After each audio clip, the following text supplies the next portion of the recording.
Being a mum has made me a better athlete.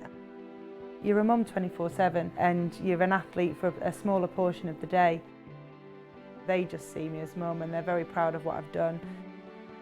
Talk us through where the decision came to have kids. Did you always know that you wanted to do it during your career? I think for any athlete it's something that you have to really think about. You'd like to hope you can think about it. For me, I always knew that once I came to the end of the Games in London in 2012, I'd done everything and more. I never expected I would switch sports from swimming into cycling, and I never expected to have the chance to compete in front of a home crowd, let alone win 4 gold medals. So if ever there was a right time where I could say yes, I'd be happy to leave my career here if that was the case. I then decided that I wanted to see about riding my bike to keep healthy during pregnancy.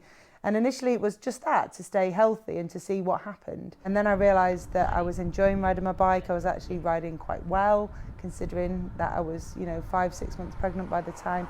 And then the closer we got to the end of my pregnancy, the more Barney, I think, realised that I wasn't ready to stop. By the end of the pregnancy, I had watched people before. I'd watched Tanni Gray-Thompson compete after having her baby in 2002. She went to Commonwealth Games. And I did some calculations about the timing of the World Championships on the road that year and realised that a couple of months after this first baby was due, there was a World Champs, and it seemed like a good target to have. So I got myself selected for those World Champs, even though I was 9 months pregnant. And it didn't go to plan. I ended up with a C-section, but it really made me realise that I wanted to see what would happen.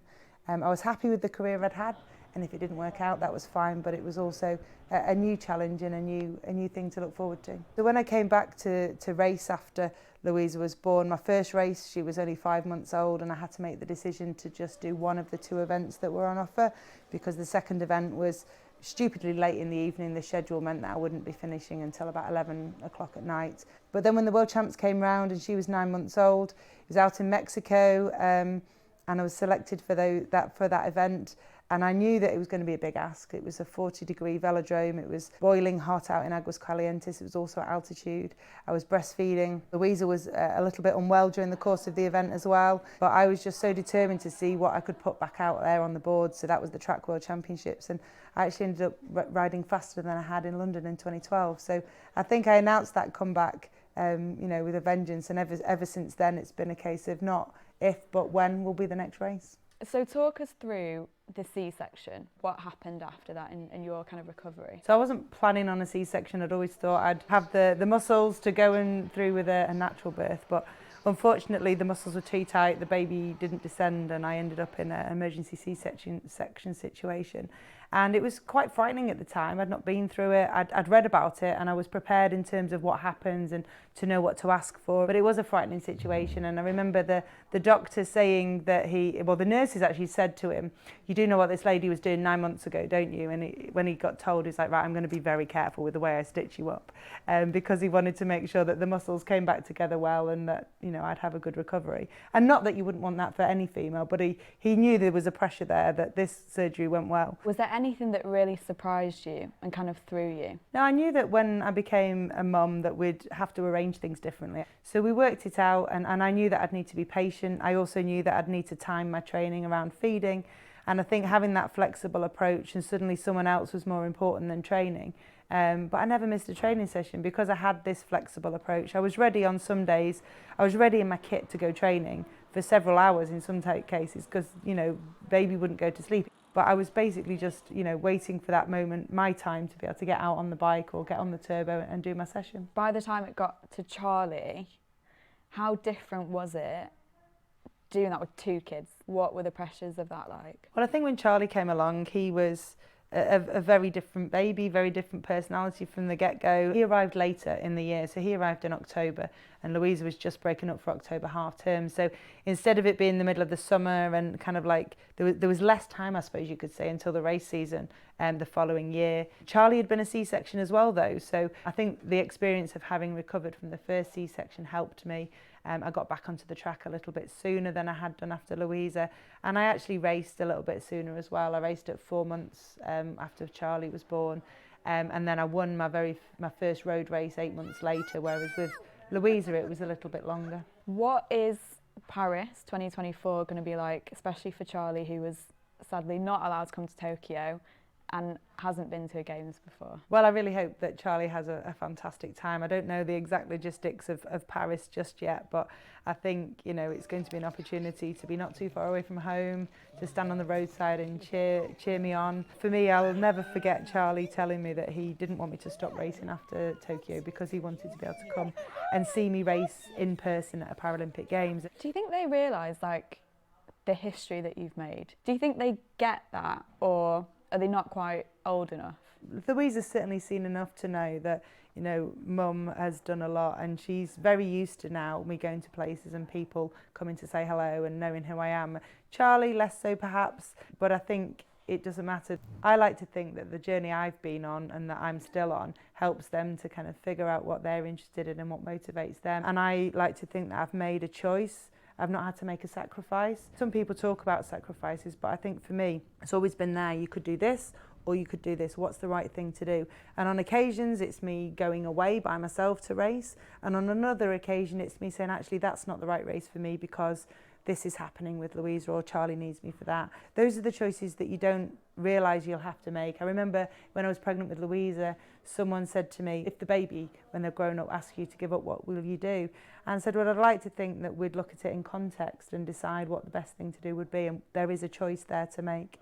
It feels a lot like you are not just a unit, a family unit, but a team, and you're all kind of behind those medals, right? It's a huge team effort. You can't do this by yourself. You might be the individual athlete that stood on the start line, in the start gate, you know, stood on the podium by yourself if you're fortunate enough to win a medal on that particular day. But you can't do that without the people around you. And I'm really lucky that I have a performance team around me who I've been working with for many, many years. Quite often it's the little snippets of information that they provide that help me to make the right decisions as an athlete, and then ultimately help us to kind of work together as a team and as a family to fit everything together. So on some days you'll find me on the turbo before rushing off to a dance class with Louisa, and then on to a birthday party with Charlie, and then off to somewhere else because I'm racing the next morning. And then other times, you know, I'm away training in the hills for 7 hours, and every day looks different. When you were growing up and when you were first kind of getting involved in sport, did you think much about athletes who'd become mums, or was it people like Tanny that made you think, oh, I can do that?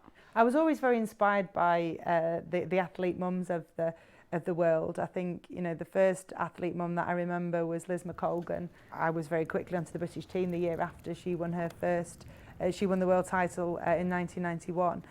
But I remember watching women talk about that process, and I also had teammates. So Jeanette Chippington, who's in the para-canoe team, she had her children while she was competing as a swimmer. And I think seeing those people and seeing that it was possible meant that when I was then in the position of being pregnant myself, and Tanny being a huge inspiration anyway, meant that, yeah, this is possible. So, you know, women have been having babies and coming back to sport for so many decades.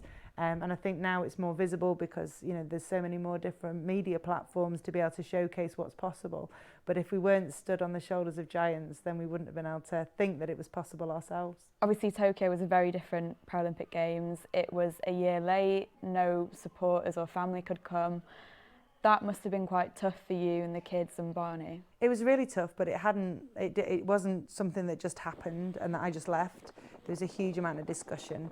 And actually right up until probably 6 weeks, 8 weeks before I left, we were working on whether there was a loophole that would enable us to go all out there, you know, go out there together. It was very apparent very quickly and within the deadline of entries that there was no loopholes. So I sat down and said to the children very, you know, frankly, what would you like me to do? Would you like me to go to these games?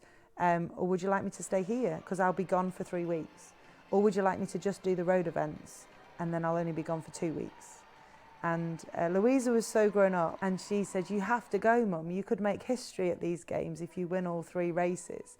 And Charlie, bless him, was only 3 and he would agree with his sister all the time. How has being a mum affected you as an athlete? I think it's given me that real focus that the time I'm training needs to be efficient, it needs to be done well, it needs to be made the most of, because then I'm not training, I don't need to worry about it.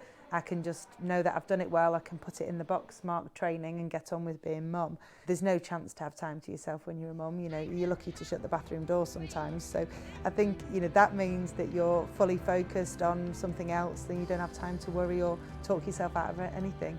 And you're going out there to enjoy it because it's a choice you've made to carry on.